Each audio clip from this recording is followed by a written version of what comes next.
Welcome to the KidMin podcast with Dr. Val and Dr. Virginia, where we talk about everything KidMin and pull back the curtain on some of the surprises and challenges in children's ministry that nobody prepares you for. I'm Dr. Val, and together we have over 45 years of experience in children's ministry.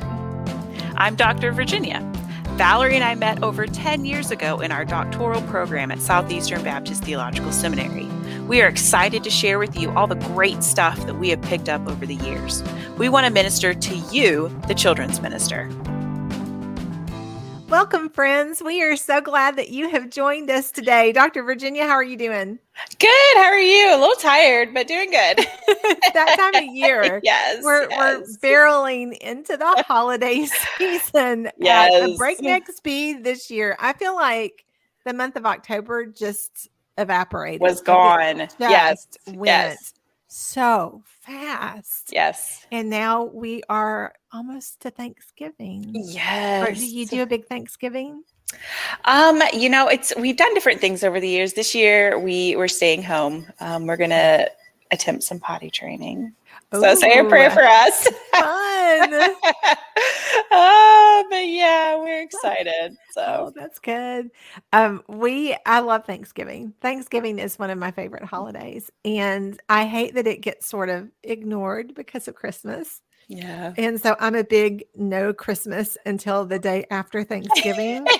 And so we don't decorate until like the day after Thanksgiving because I want to enjoy the fullness of the fall and all of that before I jump into the Christmas season. But it's all coming really, really quickly. Yes. Yeah, it really is. We host Thanksgiving for our family, so they all come to our house. So and this weekend starts the whole, I've got to get my house ready for a lot of guests. So that's going to be my weekend. So, yes. Well, I think that works perfectly into what we wanted to talk about today. We were hoping to chat a little bit about volunteer appreciation. And so I think that this time of this year, the Thanksgiving season, is kind of a perfect time to be thinking about that. We want to make sure that we encourage our volunteers and those that serve in our children's and preschool ministries. And we want to let them know how much we do appreciate them. But sometimes that's really difficult to do with just everything else that we have to do. What are some of your thoughts on that, Virginia? Yeah. And I know it's Thanksgiving season, but I know Christmas time is another time when everyone thinks about, giving Christmas gifts as volunteer appreciation and that sort of thing. I think, well, first, maybe let's start with this about trying to do volunteer appreciation routinely. Yes. And there's lots of different ways to do that, whether it is seasonal, it's the start of a new Sunday school year and a new school year. And then at Christmas, and then May is another good time because it's typically teacher appreciation time for school teachers. It's a good time to appreciate volunteers. Setting up different ways to routinely appreciate our volunteers. Yes. One of the things I had to make sure that I did, because I do tend to get caught up in the urgency of things that are going on around me, that I typically will forget things that I really do feel is important. So I kept a calendar of correspondence for all of my volunteers. And that way I knew that throughout the year at certain times, I would be sending something, just a little card, a little thank you card, a little note of encouragement in the mail.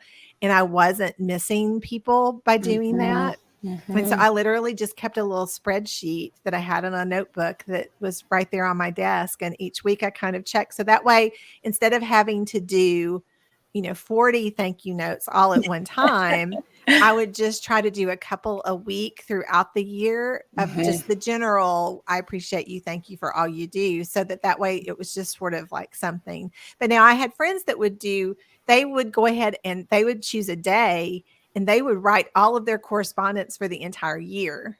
Oh, wow. All of they would take one whole full day and then just write all of their cards out and then label them in a little, box or something and just send them out throughout the year whenever they wanted to.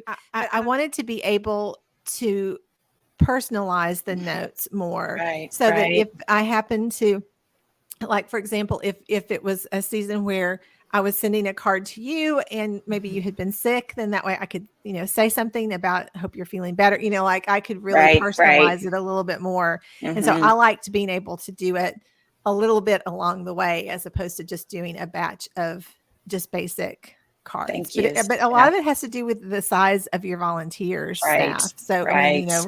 if you have a large number, then you would need to find different ways to do that. Mm-hmm. Yeah, and that's one thing. Like with our nursery rotation, our preschool rotation. I mean, that's 85 people, and so one of the things that I did earlier in the year, and I don't know, I almost hesitate to bring this up because I don't know if every Chick-fil-A in the world does this, but I know that our local Chick-fil-A will give to churches, nonprofits, these little cards for like either sometimes it's a free meal, sometimes it's a free sandwich. I've gotten ones that are free cookies or whatever. Right. You know what I'm talking about I then. know exactly what you're talking about. Yes, like this box of these little plastic cards that are, for a free sandwich normally. Right. And so those are wonderful to get and to have on hand.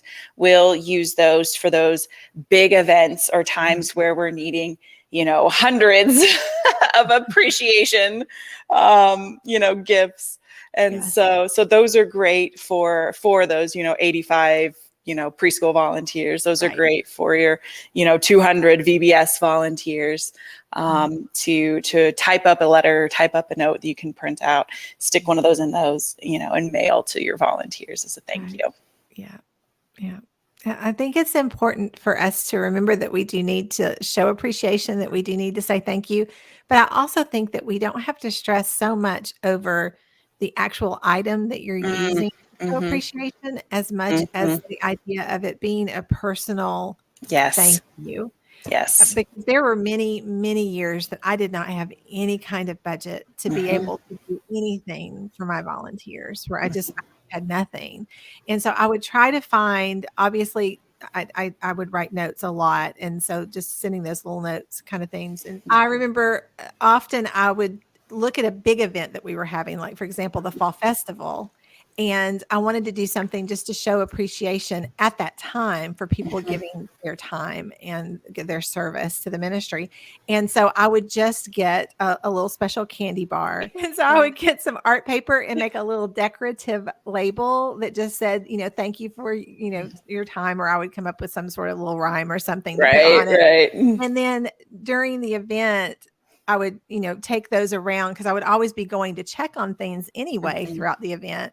And so I would just take those little things around and just give it to them and say, I just want to thank you so much for giving your time today. And I mean, it didn't cost me a bag of candy. It wasn't a big deal, and some art paper and a little bit of time.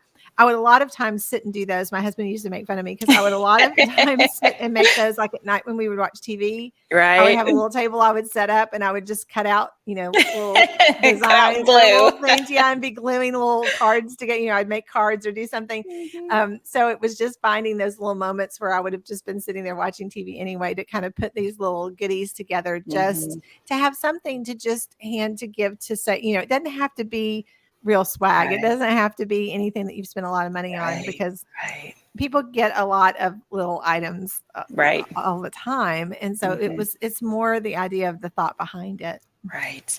And you're right. It can be done definitely very inexpensively. One of the things that I did to kind of at the start of this school year was little goodie bags, little teacher appreciation goodie bags for my Sunday school teachers and my key leaders. And so I think I went to like Dollar Tree and Big Lots and spent like maybe $40 to make, I think it was 18 total little goodie bags. And it was, again, nothing big, just like some little, each bag had like a coffee pot and a little candy and like some pens.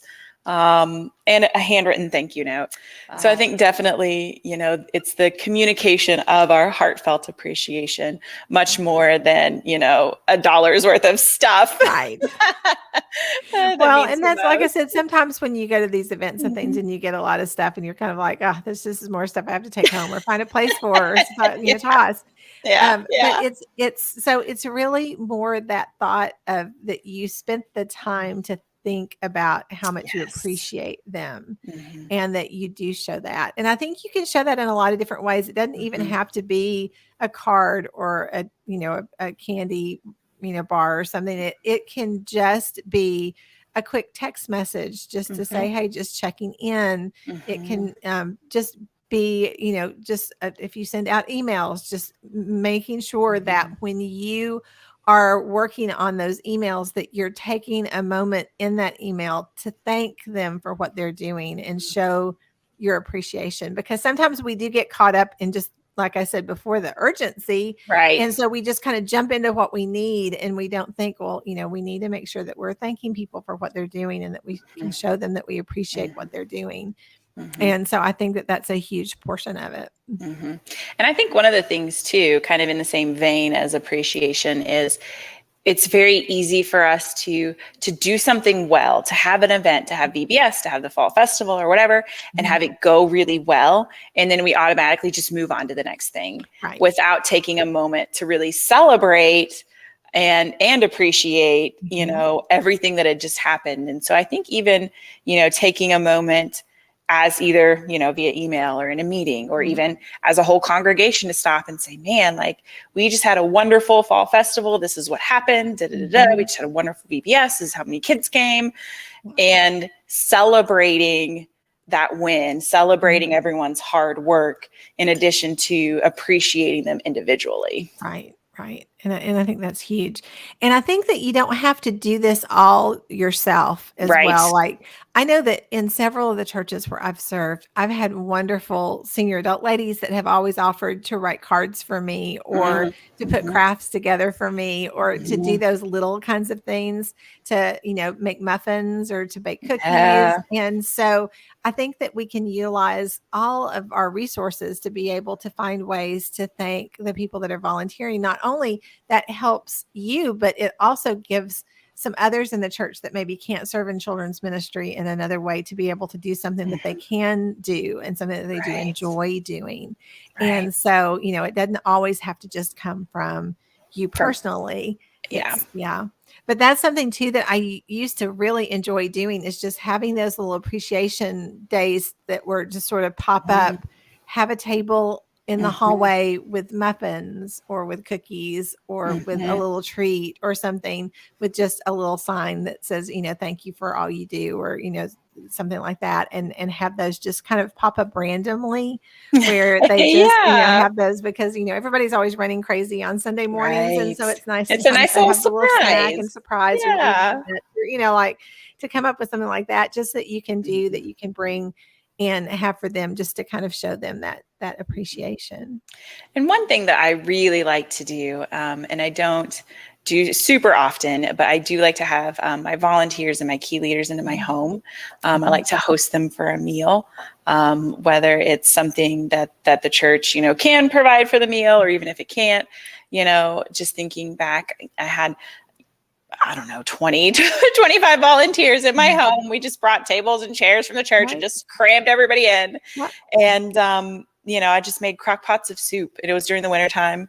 And so, we just had like warm soup and just had a time of fellowship and just being together. And so, one, breaking bread and having a meal and just that time of togetherness is really great for team bonding and team building and showing our appreciation.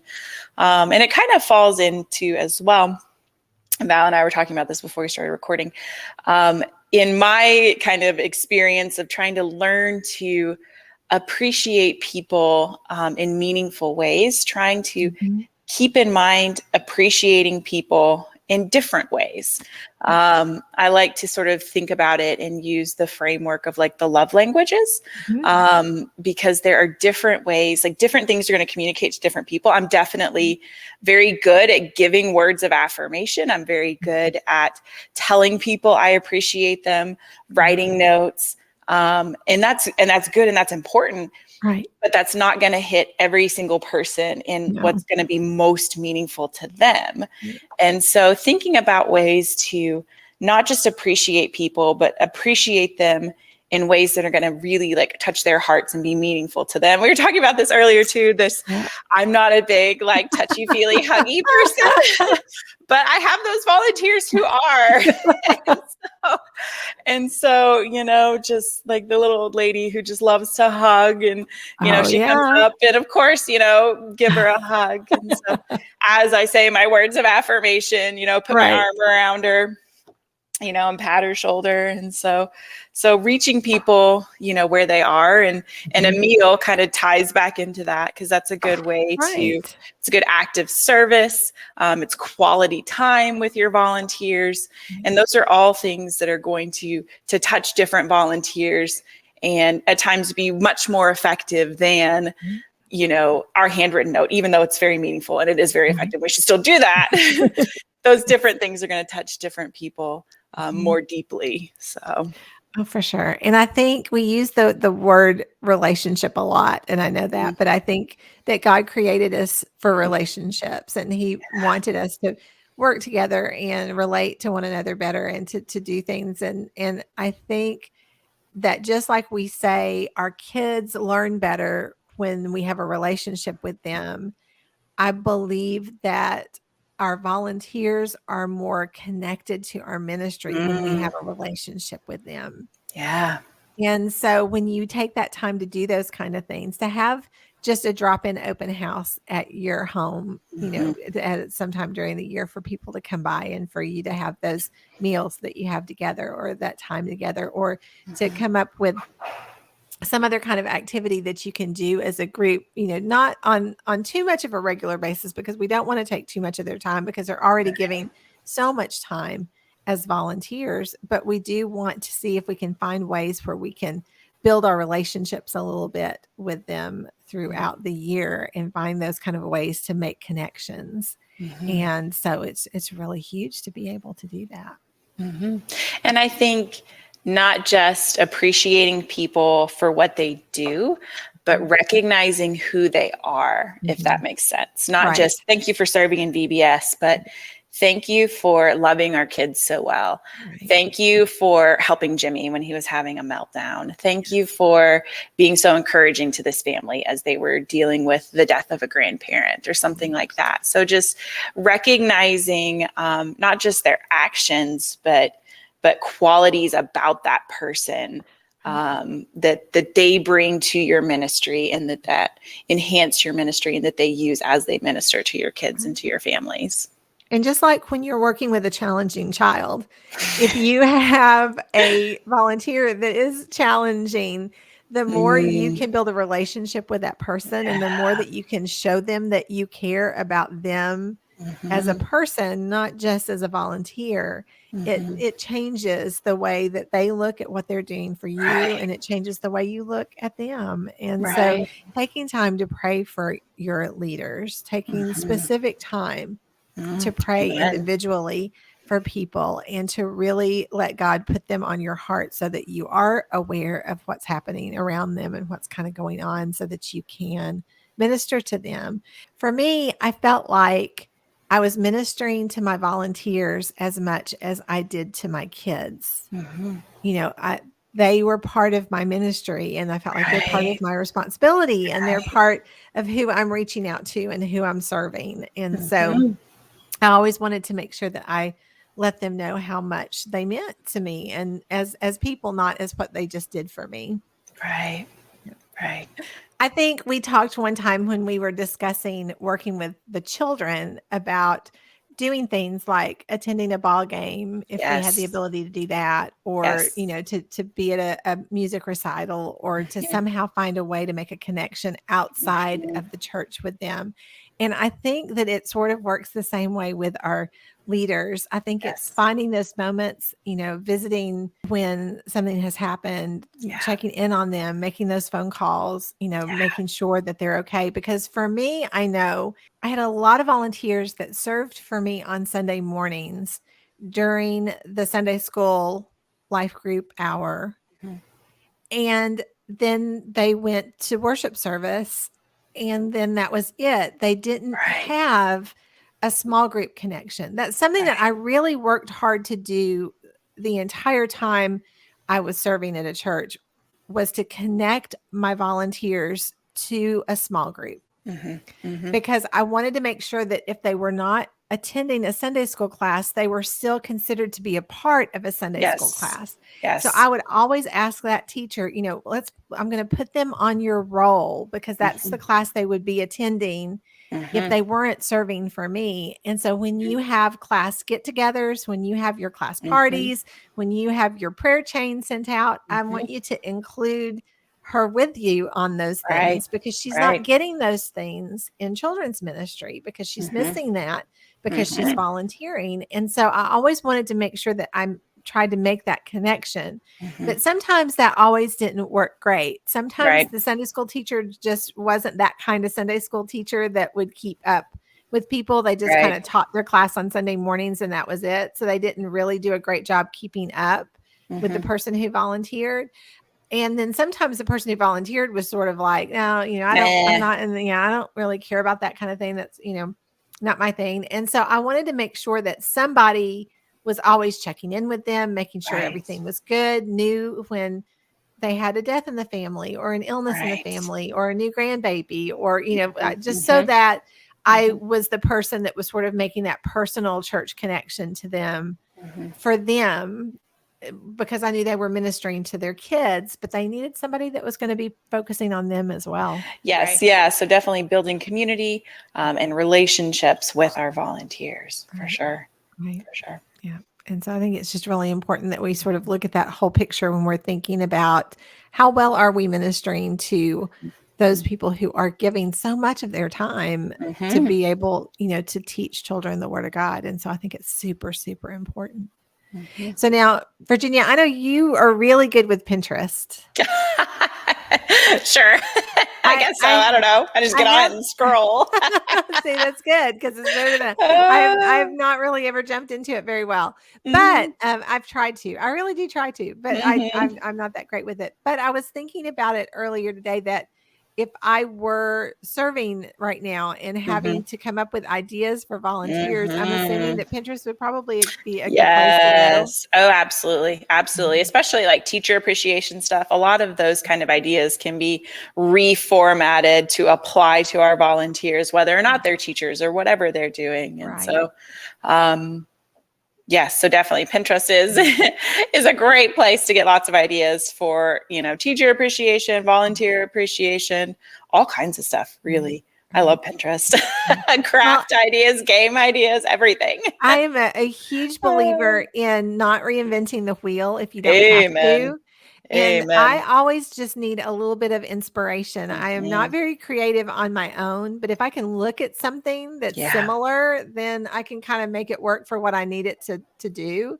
And so I think that that's a lot of like coming up with those little things, little notes, little, silly poems, the corny stuff, those little things that we can do. I think that if we can find where people have done that before and where they've had, those things and looking for things like on Oriental Trading or someplace where you might be able to pick up, just some little cute things that are that have a little bit of meaning to them so that you're not just buying just something random and spending your budget on something random, but finding those ways that you can give little things and things to people, I think are huge. But I really do think that just those little notes, those little cutesy things that are just super simple are some of the most important things that we can do. Where are some other places you get ideas for this kind of thing? Yeah, definitely Pinterest. And, one thing in talking about getting like little gifts and things. So this is something at a previous church, we would do once a year, like a big banquet for all of our Sunday school teachers, babies through our super senior saints. All of our Sunday school teachers were invited to this large banquet and we would have a guest speaker. Valerie came and did breakout sessions for us one year. We would do some training. We'd do the banquet on a Friday night, do some training on a Saturday morning. Right. And so, for those big events, we would always try to source a nice little gift for our volunteers. And that was always so hard every year to try to figure out what to get. Because, it's like, again, you need like a a couple hundred of them or something. Right. And so some of the things that we've done, probably the most well-received thing that we have done with that were tumblers. They looked like Tervis cups, but they weren't. They were like off-brand. Right. But they were branded with the church's logo. Yeah. And our volunteers loved that. And then we also did, one year we did little power banks. I don't know, that like you charge up and then you can plug your phone into. Oh yeah. So again, also branded, with the church logo. Right. And so I think there's different places online where you can get those kind of items, Yes. and they'll print your logo on it. And so sometimes, especially for those larger events, it can be, you do kind of have to think outside the box, and you're like, okay, we've got all these people coming from all these different ages. Yes. How do we find one thing that most people are going to like? You're never going to find one thing that everybody's going to love. No. But we've, trying to find and source those kind of ideas has always been a little bit of a challenge. Right. Well, and one thing I always loved doing too, when I did have a budget, if I did have a budget to be able to work with, is if you have like children's ministry t-shirts with your children's ministry logo and your church name on them. Something like that is not just only practical because you can have people wear them at fall festivals and at Christmas events and different times, so that people recognize that they volunteer for the church, and so that they can ask questions or they can get some help from them. But also for me, I guess it's just been years and years and years of conferencing where you end up with a ton of swag from a ton of different places. And so you have notebooks and pens and coffee mugs and all of this kind of thing. And so having something that's personalized though for my church where I attend, where, having that mug that's got my church logo on it, or to have the t-shirt that has the church in front. I love those kinds of things. And so kind of thinking through what you're giving to people, I think is huge. Finding those companies where you can afford to have things with the logo printed on it, or you can do things. It's always fun to do. So. Right. And another thing that I'm trying for the first time this year, and we'll see how. I'll come back and give a report maybe on how well it works. But in light of Thanksgiving and giving thanks, I set up basically an opportunity for parents to write thank you notes to our teachers. And I have like a little station. I have like these little gift bags with the names of all the different teachers on them, and like little slips of paper. And so I have it all set up as a way to try to not just me show my appreciation, but encourage our parents to appreciate those volunteers who are working with their children every week. Because I know it's so easy to think about nice things, but then never say them. Right. And so that was kind of how I, am encouraging parents to be like, hey, write those things down for your children's teachers. And so I did it with just like little gift bags with the teachers' names, but I did see another, basically the same concept on a blog post recently for Christmas time, using little stockings with the teachers' names and encouraging parents to write a little note and put it in the little stocking. And so trying to get parents involved in appreciating volunteers, which again, I'm not sure. We'll see how well this works, because I know drop off, pick up, all that's pretty hectic. So hopefully some of them will participate. And that's something that I used to like to do occasionally too, if I had the kids for an event for something like on a Wednesday night, or if I was subbing in a classroom because somebody was out, having a moment to have the kids write little cards, just construction paper, crayons, fold it, have them just draw a picture, write the name, and have the kids actually show their appreciation to the leadership. I think means a lot.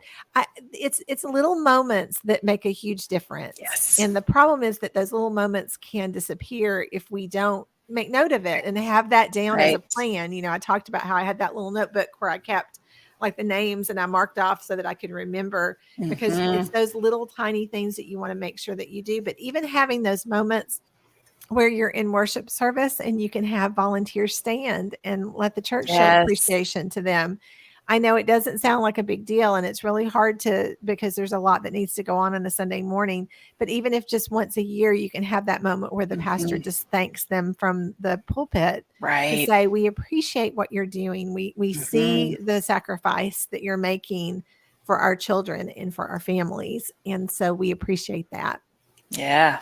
I think those kinds of things really do go a long way. Yes. A lot more than we think that they actually do. Right. I think really the most important thing with all of this, with appreciation, is just that you do something, and that you do it consistently. We don't have to do it perfectly, and we don't have to spend a lot of money, but no matter how much money you spend or how little money you spend, just being consistent and intentional to appreciate our volunteers. That's something that I'm trying to really be aware of and be intentional about. Just showing those volunteers consistently that I care about them, like we were talking about earlier with relationships. I want to know them, and I appreciate them, not just for what they do, but as people. And so, they say that people who feel appreciated are always willing to do more and work hard and go above and beyond. And so, again, not that that's why we do it, but that whenever we give that heartfelt appreciation, it just means so much to people. And so just being intentional and consistent with that. Right. Well, and I think that really is the key here, is for us to just be always thinking about how, because we even said when we talked about recruitment and recruiting volunteers, we said that it was a year-round responsibility, that it wasn't something that you just kind of do and then you're done with it. It's something that you're constantly having to be thinking of. And I think that part of that thought process in recruitment is that we know that we can't do this alone. The ministry wasn't meant to be done just by one leader. It was meant to be done by the church as a whole, together as a team. And so but sometimes we get so overwhelmed with all of the responsibility of it, that just that little bit of encouragement can really be huge. And so it's finding that time to be intentional, not just with your recruitment, but with also retaining those leaders that you have. And the way that you do that is by doing exactly what you said. It's being intentional all throughout the year to show appreciation, to let them know that you see them, to build those relationships, because that's really, what's key. When you're working with children, burnout happens so very quickly because it can be overwhelming. And so we do have to think about the importance of how our leaders are handling the responsibilities that they've been given. Do they need help in certain areas? Letting them know that you see that they are struggling, and trying to provide resources for them and training for them, and to do those little things. Those are the kinds of things that really help with retention, because if they know that you do care about them, that you care about the relationship, that you want to help them, that they're not on an island in their classroom with a bunch of kids by themselves, that they have, support, that they have somebody that's encouraging them and that wants to help. Those are the kinds of things that really take a leader from just volunteering for a year and saying, no, I can't do this, to really being able to make a commitment to the children's ministry, so that they can see that you care about them and that they are valued and that they are needed. And so it's making sure that you bring all that in together. That's huge. And that's a year-round kind of thing that you have to think about. It's not just something we do just at Thanksgiving or just at Christmas or just at a holiday, but it's really finding those times all throughout the year to meet the needs of the people who are serving alongside of you. I think the important thing for us to kind of focus on here as we wrap this up today is just being intentional. You can't do everything for everyone. And I know that it's overwhelming to even start to think about how in the world you would start working on this topic, and in the middle of your insane day that you've got going already. But I think our thought process here was just that it's vitally important that we do take the time and be intentional when we're working with our volunteers, because just as important as it is to recruit them, it's important to keep them. And so we want to make sure that we help them to see that they are valued and they are appreciated, and that we do see them and that we are there for them. And so I think that that's key. Well, Virginia, this has been fun. I thought before we close today, I would just one more time kind of mention some of the things that we've been working on. You know, when Dr. Virginia and I started this a few months ago, we had no clue what we were doing. We still have no clue what we're doing. We are just sort of winging it as we go along. And so we've been learning a lot of things, though. We've been learning a lot about clip art and how to put social media stuff together and how to edit and how to what MP3s are and MP4s are and all of those kind of fun things. But we have been coming along with it. And so just to kind of let you know where we are on everything, obviously we post here on YouTube for our YouTube channel each week. And so we are excited if you join us that way, that you've been doing that. We've been really pleased with the response, and we've been getting some comments and things lately. So I'm excited to hear from you. We love to hear if there's something that you have a question about, if there's something more that you want to hear about, because as we're planning our topics for the next few months, we love to know where you are, because that's our heart, is that we meet you where you are. And so let us know if there's a particular question that you have or a topic you want to hear about. We would greatly appreciate that. We've also been working very hard. I say we, really, it's Val. Val's the one that's been working very hard to get us set up on other podcast platforms, Podbean, Spotify, Apple Podcasts. So all of those, we can be found there as well. Thank you if you're listening to us on one of our podcasting platforms. We would love it if you would follow us and give us those 5 stars or 5 thumbs up or 5 apples, whatever it is. I don't know. I don't have Apple products. All of those things that you're supposed to do that we're still learning how to do. That would be great. If you are interested in our Pinterest, we have a KidMin Doctor Pinterest page. We also have a KidMin Doctor Instagram page that we have started, but we've just started it. So we're still kind of getting going on that. And then this week we have worked very hard to start our blog. And so we are getting that put together slowly. So please be gracious as you see that, because we're still working on details. But again, you can find that at WordPress for KidMin Doctor. We have a link tree that's here in the notes below that you can kind of click on, and you can see all of the locations where you can find us and follow us and all of the different social media apps and everything that you might do. But we just wanted to let you know how much we appreciate you for listening. We appreciate everyone that's commented and that's just encouraged us. Encouraging things. Yeah, it has. We've been talking about teacher encouragement today, but you guys have really been encouraging us just by following along and listening and sharing with your friends and with your ministers in your area. And we appreciate that very much. But we really do. We would love to hear from you to know what topics are going to be most useful to you, because our heart is that we are serving you. And so just let us know. And we're looking forward to talking to you again soon. Bye-bye.